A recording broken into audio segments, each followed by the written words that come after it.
Whatever you may think of Rahul Gandhi's presence at and Barkha Dutt, you're with the Mojo story. Tonight we'll be discussing the fake news pandemic. A new report is calling out this pandemic and saying that politics is being distorted by fake news across digital platforms. No matter which social media platform you turn to, you can hardly trust what you read or watch these days. Everybody has an opinion on whether, for instance, the Congress leader should be more at home than abroad, but the fact that a woman photographed with him in that video was described to be a Chinese diplomat and then a lot else was said about her is only one example of the way that fake news can distort our political perceptions. On the program today, we'll be looking at the launch of a new report that says that the present laws are not enough. The writers of this report have also testified before Parliament's Standing Committee on Information Technology. But will anything really change, or have we all become numb and almost immunized against fake news without being vaccinated? Let's introduce our guests on the program today. Ruchi Gupta with the Future of India Foundation, previously with the Congress Party. One of the authors of that report is with us. We're also joined by Prasanna Karthik, who's a policy analyst. Thank you very much, Prasanna, for being with us. Govindraj, Ethiraj, one of our best-known journalists, but also somebody who leads Boom Live, which is a fact-checking online site, is with us. And we're also joined by Tehseen Poonawalla, who's a Congress supporter and a political analyst. Thank you very much, everybody. Tehseen, before I come to Ruchi and her report, let me actually start with you. You were one of the first people to make 2 points about that Rahul Gandhi video. One of the things that you said was, what's wrong if Rahul Gandhi is out having a good time? There will be two views about that. But the other more egregious thing is that there was a lady in that video who turns out to be a singer from Nepal who was identified to be a Chinese diplomat. And a lot of people believed it because fake news travels faster than real news. Go ahead, Tehseen. Good evening, Barkha. Thank you for having me on your show. Good evening to all the fellow panelists and to your viewers. I don't want to go to the first part about it, is if Rahul Gandhi is outside, what is the Prime Minister doing, where was he during Pulwama, how he was shooting. That's not a political debate. We are here for your subject, which is fake news. And this is what I want to come up to. And I want to divide my answer into two parts. I was stunned that any woman who looks a particular way or has a feature is simply a Chinese woman. And I will not mince my words. The BJP spread the lie that she is a Chinese woman who honey traps men. This was not just racist, disgusting. It was done officially by the national governing party of the country. And this comes on the backdrop of Amit Shahji when he was president of the BJP in 2018 in Rajasthan. He said, look, Akhilesh Yadav did not slap his father, but our volunteers spread the rumor that he slapped his father, and it became viral. And this is what we can do. We can make any news viral. This is the president of the party that's governing our India saying this on record about another politician allegedly, no, lying about slapping his father. This is on record, Amit Shah's speech. And the BJP has continued to spread lies. I call them the Deen Dayal Upadhyay WhatsApp University. Now, what is disturbing in this is the racist, sexist comments made about a woman. A, because of her features. B, because it's shown that she's trying to honey trap Rahul Gandhi. The narrative then is built that Rahul Gandhi would give away India's secrets to China as it is in cahoots with China. And this was said by official BJP spokespersons on national television channels that I was representing on. And they kept peddling this lie. And what was very surprising was even the anchors kept encouraging this lie and not calling them out. So the anchors, rather than calling the BJP out, kept asking me, how can you prove she's not an agent? All you have to do is Google search. And if, hypothetically, if she was the Chinese ambassador, was Ajit Doval sleeping? Is Ross sleeping? And the anchors, instead of calling out the sexist lies of the Bharatiya Janata Party, are asking me to prove she's not the ambassador to Nepal. I was stunned that day. And it is something that shows how low both our media and fake news has fallen. Okay, now I will say that because I went on Twitter to actually say that Rahul Gandhi being outside of India, I thought was a politically legitimate issue for his opponents to raise. But I was not concerned with who he was partying with, who that lady was. And so we have to separate the two dimensions of that video. Ruchi, I'm going to actually come to you last because I want the other three panelists to set the framework for us. The fact is that fake news is no longer the prerogative of any particular party. It's just that some would argue that the right wing got to it faster and more efficiently than the other parties that now sometimes play catch up. Govind, is that your estimation? You are somebody who leads among the many different hats that you wear, Boom, which actually looks at fake news online. What are some of the patterns that you found while fact checking politicians and political parties in particular? Right. So thanks, Barkha, for having me on the show. So let me use some data points from a study we did in 2021. So we looked at about 801 false and misleading claims. And we found, interestingly enough, that, or maybe not so interestingly enough, that almost maybe a majority were 421 were political, which is half, and 166 were communal, which I guess is not surprising. But also there were substantial portions devoted to health, disaster, defense, and so on. So it's not, while a large amount is political and communal, not all of it is. Interestingly, in terms of people who were targeted, Modi was actually the most targeted individual of 2021 as per our study, with That's so about interesting. You mean yeah, Modi was more of a victim of fake news than anybody else? in 2021, with as per of our set of 801 fact checks, 50 false misleading claims were directed at him. Rahul Gandhi was next with 10 claims, followed by Arvind Kejriwal 9, Yogi Adityanath 7, Shah Rukh Khan 7, Mamta Banerjee 6, and so on. So I mean, this is our subset or set, and others may come up with other sets, but I would argue that there cannot be much difference, because this is really the way information flows. So in a way, also you have to remember, Modi is the prime minister of the country, so by nature or willy-nilly, he will be targeted more. This is one part. The other thing is, we have to note that in terms of intensity, uh, misinformation around COVID and vaccination has been consistent through the last 2 years. So, except for obviously the points where, let's say, between wave one and wave two, and now wave three, but otherwise, it's been consistent. Whereas misinformation around politics and communal instances follow a slightly different pattern, and that's a different discussion. But they follow different patterns, and could be to do, as we've seen recently, to festivals or some other event. And we've seen in the past, even a natural disaster can trigger misinformation, and particularly around with communal overtones. So there are many trends like this, but all of them may not be as obvious as they might appear, or we may feel. And that's so interesting because intuitively I would have actually thought that the right wing, just because it was and is more sort of well oiled as a machinery online, would have also been therefore in the fake news game ahead of their rivals. And I'll get Tehseen to react to your findings, but first let's bring in Prasanna. Let's go back to this Rahul Gandhi video. I mean, the fact that both our mainstream media and online media were so quick, Prasanna, to call this lady in that video Chinese smacks, I would agree with Tehseen, of all kinds of things: sexism, racism, conspiracy theories, innuendo, journalists not doing their job. And like I said, I was one of those who criticized on Twitter Mr. Gandhi for being abroad. So for me, who he's partying with is absolutely irrelevant. The fact that he was away at a time his party is in crisis is relevant. But what fake news does is it actually stops us from asking the right questions and takes us up the garden path to ask completely the wrong and the irrelevant questions. So, Barkha, I think this whole issue of fake news is much larger than just one incident, right? Because as much as you have this incident, there are many other incidents that where we know that there have been fake news perpetrated from both sides. Clearly, Rahul Gandhi at no point in time meant that if you put potato on one side of the machine, it will turn out into gold on the other side of the machine. But neither did Narendra Modi ever say that if I get voted to power, I'm going to put 15 lakhs into every account, right? So both sides are guilty of it.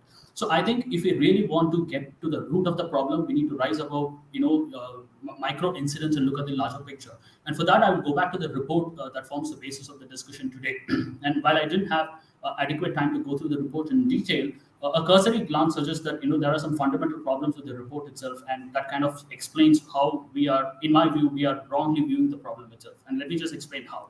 The report somewhere says that the social media platforms are designed in a manner to proliferate and mainstream misinformation. And then it goes on to further say that it leads to denigration of democracy. And then it draws a comparison between what's happening in India and the West, where it says that in the West, laws are, far more robust, and it is a political and a policy priority, whereas in India it is not. And as a solution to this, the report further says that we need to have greater disclosure. We need to force private sector social media platforms to engage in greater disclosure.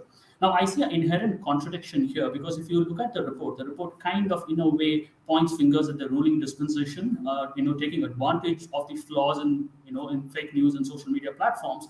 But Twitter, which is the politically most relevant social media platform, everybody knows that the Twitter is pretty much left leaning. So to actually say that a left-leaning platform is creating an environment for the right-leaning dispensation to perpetuate its agenda, in my view, there is a contradiction there. And it also says that India is low on political priority, whereas for India this is low on political and policy priority, whereas for the West it is not the case. And I completely disagree with that because I can give you three quick examples. One, Twitter did not. I mean, it brought down a post by the New York Post, which talked about the Hunter Biden emails, right? And it said that that's false information and it brought it down. It turns out that those emails are actually true, and there is an investigation by the Department of Justice in the United States on that, right?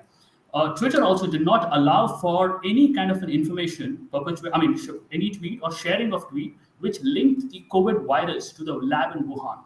A bipartisan congressional committee has access to emails and other documents which actually says that the delinking is entirely for non-scientific reasons and not for scientific reasons. And Twitter, even now, Jack Dorsey, the founder of Twitter, came on record and he said that that was a mistake, but he refused to say why, how, and who actually authorized that, right? So I think this whole issue of social media playing by a different set of rules, or being a platform for people to express feeling which is beyond the control of what the mainstream media has, is a universal problem. Just one last point on that. But to my mind, Barkha, I don't think this is so much of a social media problem. I think misinformation and disinformation existed even before the advent of social media. If you actually read the biography of Abraham Lincoln, he also was a victim of fake news. I think what has changed drastically is that earlier, the entire monopoly over information, misinformation, and disinformation was restricted to a very few people who had access and control over the media, whereas today those walls are broken. So everybody has access to it, and that is something that's not palatable to many people. And hence we label that as being provocative, as being polarizing, as being fake, and so on and so forth. But I don't think anybody has a monopoly over truth, and that's exactly what's happening. Okay, you made a lot of points and you've taken down the report before we've had a chance to discuss this key point. So let me bring in Ruchi first. Ruchi, the report that has been prepared by your foundation basically makes the argument that democracy is weakened by the proliferation of fake news, that our political choices are distorted, and C, that the present laws are simply not enough. We can keep making noise, they can keep being websites like those which are managed and led by Govind, but that will not solve the problem. Take us through your key findings and what you presented before Parliament Standing Committee as well. Ruchi is on mute. Ruchi, you're on mute at your end. You'll have to unmute yourself, please. Yes. I apologize. Thank you, Barkha, for having me here. I just want to talk a little bit. You mentioned somewhere that, I don't know, Mr. Modi is the victim or Rahul Gandhi is the victim. Actually, the real victims are citizens. For this report, we organized a series of focus group discussions with young people. And the one thing that came out, apart from the fact that hate has been mainstream, communities have become polarized, is that young people are really just confused. One girl said to me, "Ki ma'am, sach bataye to hum confused hokar reh jate hain." And I think that is a really big problem over here. As a young person, how do you enter the democratic process? You enter the democratic process through the public discourse. You understand issues through the public discourse, and our public discourse is no longer playing that role anymore because our public discourse is just vitiated with fake news, misinformation, and disinformation. The second point that I want to make is that over here we've talked a lot about one individual piece of content, and irrespective of whether that piece of content was true, false, etc., that's exactly what social media platforms like us to do. They want us to get into the minutiae of single pieces of content. And then they talk a lot about freedom of speech and how taking down content becomes a problem, content moderation, and so on and so forth. Actually, that's not really the problem. The problem is that social media platforms, because of the user engagement model, which wants users to be on their platform for the longest amount of time, what they're doing is that they have 100 pieces of content, they may fact check one piece of content, and on that piece of content, they may take that content down, or they may put some sort of interstitial or some sort of a label on that content. 99 pieces of content remain unchecked, and then they continue to be amplified and distributed. So what has happened is that right now people can no longer distinguish between actual vetted news that has gone through some sort of an editorial process and news which is just someone's personal opinion, fake news, disinformation, or what have you. So that's the So first here's problem. here so so here here here's my question. My question to you is, there are people Yes. like Prasanna who will call Twitter left wing. There are others who call it leaning towards the right. Now you have Elon Musk in charge, who's already made it very clear that he's against both the far right and the far left. And he says if you piss off an equal number of people from both sides, he'll believe his platform is doing the right job. According to you, is the platform the problem? Is it basically the way big tech responds, or is it the fact that politics has changed so much that there is no digital literacy? Why do you say the laws need to change, Ruchi? Let's get straight to that and then have reactions. Right. So I think platforms are definitely the problem. The fact is the platforms are distributors, and distributors have become now more important than news organizations. It's like the newspaper wala boy, right, who throws your newspaper suddenly become more important than the newsmaker or the newspaper, because they are deciding what information gets posted in front of you, what gets greater amplification. So certainly platforms are the problem. The second thing is the reason you need a law is because there's absolutely no transparency. So there are two main points that we make in the report. The first point that we make in the report is that disinformation is a political problem. There are lots of people, we've used the word misinformation and disinformation interchangeably, but it's actually disinformation. Organized dissemination of misinformation is a political problem, and there is an organized political entity behind it. So that's the first Okay, thing. hang on. However, Hang on. Yeah, sorry, hang on. I want yes. reactions to what you've said, which is basically the platforms are the problem, the laws are not enough. Now, let's get reactions here. I'll start with Govind, then Tehseen, and then Prasanna. As journalists, we don't like more laws. We've always argued for self-regulation in broadcast and in print. Have we reached a stage where we need a different set of external laws for the digital space? Govind, I'll start with you. Yeah, I mean, I'm not sure. I think this is I mean, maybe it's a diplomatic answer, but I think this is still an evolving situation. I mean, how many laws do we really need beyond the laws that we already have? Number one. Number two, I mean, even if you look at what Elon Musk said as recently as week before last, he said that he would want Twitter to align with local government policy. So it's not like the way he envisions it, it's going to be a complete free for all or return to Wild West or Californian libertarian view of life, which is what all these social platforms were until they decided to obviously start improving their content moderation and filters and AI and all of that. So I think that's one part. Second, I think we're focused on the supply side, which is an important thing to focus on, but we have to focus on the demand side as well. This is not a problem that can be addressed by only saying fix the platforms, fix the government, fix regulation. We have to talk about, you mentioned the word digital literacy. I mean, do people understand what they're consuming? We're clearly, the survey itself looks at people who I mean, are under the here's the more worrying question, Govind. Do they care? The fact is, you can out something. Sites like yours, like Boom, can out something to be fake. For example, go back to this Rahul Gandhi video. I mean, is anyone who criticized Rahul Gandhi really going to care, except for this poor woman who's been outed who's been called a Chinese when she's a singer from Nepal, and there's all kinds of sort of racist tropes there. Is the so, consumer going to care that let's this was assume reported no. So let's properly? assume that they don't. Let's assume that they don't. And I'm making a larger point here. What I'm arguing is, and this is where we are today, here. There is a disincentive for everyone. But if this ecosystem of misinformation or disinformation continues to grow, at the end of the day, and it's not even end of the day, it's much sooner than that, everyone will stop believing everything. So the people who benefit from using media or mass media to communicate or disseminate a certain message, people who, let's say, advertise, I'm talking, when I say advertise, I mean brands, and people who consume. So if you create such a massive ecosystem of misinformation, that no one's going to believe anything, and I think we're going to reach that point very soon. I think it's therefore in everyone's interest to, one is to slow down.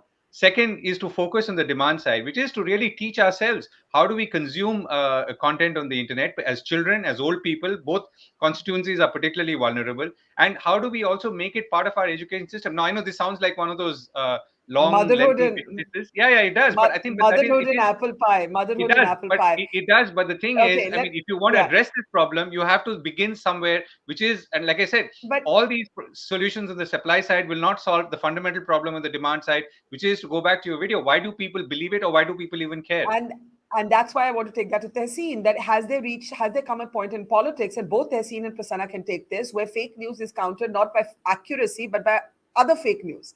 It's like politics today is fake news versus fake news. No, Barkha, I would disagree here, and I would disagree even with what Govind said. And there are two important points I want to make. But first, let me answer your political question before coming to why people are attracted to fake news. You see, I'm not denying that there may be fake news about the honorable prime minister, or there may be news that may not be true. But the opposition does not have a machinery which is organized to target the prime minister, as the prime minister has a machinery to target other people. And I'm saying this with a lot of responsibility. I earlier gave you the example of Amit Shah and what he said very openly. But let me tell you another example. Look, the BJP's growth in India, and you have to call out the devil in the room, we cannot be politically correct here, has happened on the back of hatred. The BJP is spreading hatred in our country. So there are WhatsApp rumors. It's not just Twitter. It is WhatsApp rumors, WhatsApp lies that the BJP machinery spreads that creates a divide in society that politically benefits the BJP. This divide does not benefit other political parties, centrist party like the Congress or say the Samajwadi Party, as it does benefit the BJP, or perhaps on the other side, as it may benefit the MIM or other parties, the PFI, which are on the other extreme. So the BJP has a vested interest in spreading hatred in our country. And that gets me to the second point, and where I disagree with Govind. This hatred in our country, Barkha, and I've been working on mob violence, you know about it, and I've been consulting with a lot of psychiatrists and psychologists, and I agree with what Ruchi said, is now becoming addictive in our country. So let me just give you a very small example. Let's assume Prasanna and I, Tehseen, go to the same party, okay, at a nightclub. And Prasanna tweets after that, hey, it was a very nice party. I bumped into a few friends. Great. And I'm on my way home. And Tehseen tweets, hey, this party was banging. There were hot people there. I had a fight, broke a few tweets. Whose post is going to get more viral? Tehseen's post. That's how social media is designed. Ruchi is correct. It is designed to take you to sensationalism. But is the answer... Hang on. One line, just sensationalism, coupled with the BJP's machinery to spread hatred and sensationalism, benefits the BJP, and it doesn't benefit other parties. Okay. You're right about the clickbaity. You're right about the clickbaity nature of fake news. Can I just sort of, I think we should get one part of the definition right. Hate speech is not the same as misinformation. There are two. These are very, very distinct phenomenon, if you want to call it that. So that's what I mean. I just want to intervene on that. Can I before I get Prasanna, can I get Ruchi to briefly... reply just 1 second, one line. No, sir, I don't agree completely with that, with due respect to you, because it is fake news that is used to create hatred. For example, the lynching of the sadhus in Palghar, something I've worked on. You know what was the fake news created? That people with beard were there to kidnap your kids. So this... No, I'm not denying that. All I'm saying is, hate speech is distinct from misinformation. That's all I'm saying. I think he's saying hate speech, like let's say a speech by somebody that is inflammatory, let's say the Sudarshan News promoter or Yati Narsinghanan, is different from what we're talking about, which is disinformation. Yes. Can I please have Ruchi, before Prasanna reacts, briefly define disinformation in one sentence? What is disinformation, Ruchi? Thank you, Barkha. So disinformation is organized dissemination of misinformation. I'll just give one example, which will respond to Govind. When we were talking to young people, they said that we stopped taking vegetables from Muslim vendors because they saw during COVID that Muslim vegetable vendors are spitting on vegetables. So when a Muslim vegetable vendor came into their neighborhood, the neighborhood chased out the Muslim vendor. Now, that is obviously fake news, but it's also in service of a certain agenda. I also want to just briefly talk about why you need regulation. It's not as if we have enough laws. Actually, we do not have enough laws. The reason we need regulation is because the distributor has become more important than the actual newsmaker. And how have they done it? Because social media platforms have zero liability for user content because they have intermediary protection. What they do with the zero liability is that they absolutely have no concern about the kind of information that they're amplifying. They amplify information willy-nilly. And because user engagement is driven by how sensational the information that is posted is, what they end up doing is they end up amplifying misinformation more than vetted content, which is why the distributor has become more important than the actual news organizations. That's very interesting because so far the distributors have actually disowned responsibility for the content on these platforms. And you're actually saying that if Google leads you to fake news, and that is Google's responsibility, not the responsibility of those perpetrators. Let me get Prasanna in on this. Prasanna, you call Twitter a left platform. I actually have liberal friends who disagreed with the deplatforming, for example, of Donald Trump. But my question is, today it will be called a right-wing platform because it's owned by Elon Musk. So the point is, who owns a platform should not be relevant to our debate, our basic sort of norms around what's fake and what's true. We don't live in a post-truth world, or do we? Absolutely. Barkha, I never said Twitter is a left-leaning platform in an accusatory mode. I was trying to find flaws in the premise that bringing in greater control over who owns a media platform will bring in more transparency and accountability. I completely disagree with that. And I also disagree with the premise that social media platforms are held, are to be held accountable for dissemination of wrong information. And I'll give you two examples of it. In the report which we are discussing, also talks about, it makes an insinuation that the anti-CAA protest was actually fueled by social media.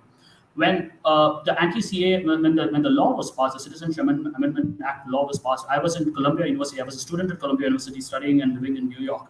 At that point in time, every major media house in the US, like be it the CNN, be it NYT, Washington Post, they categorically presented CAA as a law that targets Indian Muslims, right? Now, if anyone was to do a deep dive of the fine print of the law, there is no mention of Indian Muslims in the law. Now, you may debate whether we should give refugee status or whether we should give citizenship to refugees of other countries, but to actually brand that as a law that targets Indian Muslims is fake news. That is disinformation. Right now, that gets perpetuated here, and that was also perpetuated in certain religious shrines in the country, and that is what led to the protest. So over here, it is a classic example of mainstream media houses perpetuating wrong information. Now, let me quickly give another example of how wrong information is perpetuated. In August 2018, Rahul Gandhi visited Hamburg to address the Bucerius Summer School, and I was one of the participants of the event. And this video is available on YouTube. Even now, you all can check it. In that speech, Rahul Gandhi said that there is this SC/ST Prevention of Atrocities Act 1989, which protects rights of the SC/STs in this country, and the government of India, brought down provisions of the act which supports them, and that the Supreme Court of the country restored that act. In reality, what had happened was exactly the opposite. It was the Supreme Court of India which struck down provisions that allowed for arbitrary arrest without a preliminary investigation, and it is the government which reintroduced Section 18A of the Act. Right now, this video is available on YouTube. Now, would you blame YouTube for the fake news, or would you blame the person who gave that speech for fake news? I would actually blame both, and I will tell you that there I tend to agree with Ruchi that I think the perpetrator of fake news, as well as the platforms that don't flag it, I think are part of the problem. But I'm very, very uncomfortable with more powers to the state. For example, if you're talking about a new law, that's not going to extend just to social media or digital platforms. It's going to extend to old media and new media, right? Because, for example, this lady from Nepal being called a Chinese ambassador, as Tehseen said, was perpetrated even on not just on Twitter, but even on television channels. So let's take a bunch of last comments. Do we need a new law? Tehseen, I'll start with you. Tehseen. Yes, I've always argued that we need regulations. It has to be regulations by the people in the social media and media business themselves with one government representative. But you do require regulations because in India, media does have regulations. It does not mean government intervention, but regulations are required. But I just have one point to make on the CA NRC thing very precisely. You see, even on this show, again, this is misinformation. The CA protest I was a part of, I've challenged it. I'll just take 30 seconds. It was challenged in Supreme Court. I've challenged it. It didn't start with the Muslims. It started with the Assamese because of the Assamese who protested. I was a part of it. But more importantly than that, the reason it was said that CA is anti-Muslim, the reason it was said is because the Honorable Home Minister of India in West Bengal, and Barkha, you covered it, said, first we will bring in the CAA law, Then we'll bring in NRC. Those who are not part will be given citizenship via CA. Therefore, Muslims were scared. This was said by the Home Minister in his famous speech, Chronology Samjhe. So you cannot look at things out of context and then blame a community for being insecure. That's what I said. The BJP benefits from hate and whisper campaign. This Chinese agent was a whisper campaign, not so much a whisper campaign, a whisper shout, calling a woman a honey trap woman trying to seduce Rahul Gandhi, who will give out India's secrets. Let's call it for what it is, and that's the fact.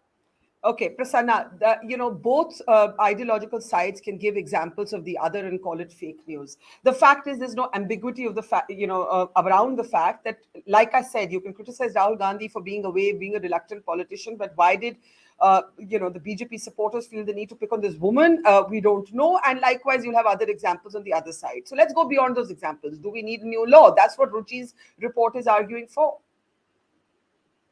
I don't belong to any side. I've worked for a Congress government. I've worked for both the BJP government. So I don't belong to any side. Let me just clarify that. So far as the law is concerned, I don't think more laws is going to be of any use. I think we need to be appreciative of the fact that the dynamics of news creation and content consumption is actually changing. On that, I would completely agree with the other speaker there, Mr. Ethiraj, where he said that we need to look at the supply side, and that is where I think social media is different from rest of the media, where people have the power to create content, and people who have the power to create content also have the power to kind of filter out what is incorrect and what is not. Obviously, there is a certain evolution that is required. It is not that everybody who saw the tweet believed that that person is actually a Chinese agent. Much of the irritation came from the fact that a leader who keeps criticizing the prime minister on foreign trips for diplomatic reasons keeps partying outside the country, and that is the fundamental genesis. But that's my point. At the same point, that's exactly the point. Now it is very easy to say that this news got amplified because it is a Chinese agent. Nobody cares, and nobody even believes that that's a Chinese diplomat. But that's point. That's a very interesting point. I have literally a minute left, 30 seconds to Ruchi and Govind. The suggestion by Prasanna that people filter out the outlandish dimensions to news and take away what's really important. You're not saying that. You're saying we need a law. Why? Another law, a new law. The United States, EU, everyone is moving towards regulation because people understand that public opinion is the currency of democracy, and social media is being used to distort public opinion through fake news, which is why you need regulation. And also because social media must be made responsible for its amplification. If social media was merely distributing news, that's not what they're doing. They're actually curating news and they're amplifying certain kinds of news. And amplification is very clearly an intervention in the political process. Hence, they must be made responsible. Last point, I'll just take 10 seconds. What we have right now is we have METI calling social media platforms and telling them, take down this content, take down that content. That's not regulation, that's government control. Regulation would allow the opposition to also come in. And what we've asked for is the new regulator, which would come under a bipartisan parliamentary oversight and not just the government. Okay, that's an important and interesting point. A regulator would keep government is sort of consensus. It comes through parliament. It would have representation from all parties. Govind, last word to you. No, I think these are technology platforms, and technology usually stays ahead of law anywhere in the world, and that's of course a big challenge in itself. I think we have to figure out where we need to intervene the most. Now, for example, the problem of amplification or viral distribution is an AI problem or an algorithmic problem. I would argue that we need to work as keep up high citizen pressure or citizen pressure on platforms, which is the case, whether it's via elected representatives or otherwise, and ensure that they meet better and better standards of hygiene, decency, and so on, so as to ensure that all of this doesn't happen. Now, this is not going to happen overnight, but neither the problem is in itself only about 5 or 6 years old. Before that, we didn't talk about fake news or misinformation. So my only point is that regulation, usually does not go down well when it comes to technology for various reasons. And therefore, I would always argue that we should go carefully and easily.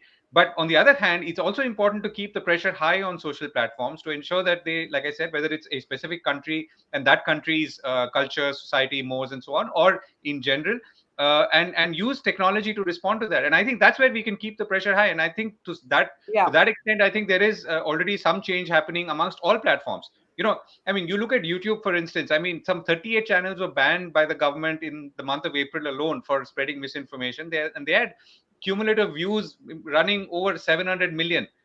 So governments are acting. It's not like they're not acting. There are laws already there, and if you were to add more laws to it, I don't know if that necessarily solves the problem. Okay, Yeah, sorry, we have to agree to disagree, or we've ended this program on a note of sort of no consensus, as it were, on whether we need a new law or not. But I think I think the fact is that the American example shows us, how the kind of pressure placed on Facebook to explain how the Russians were actually involved to interfere with the American democratic process.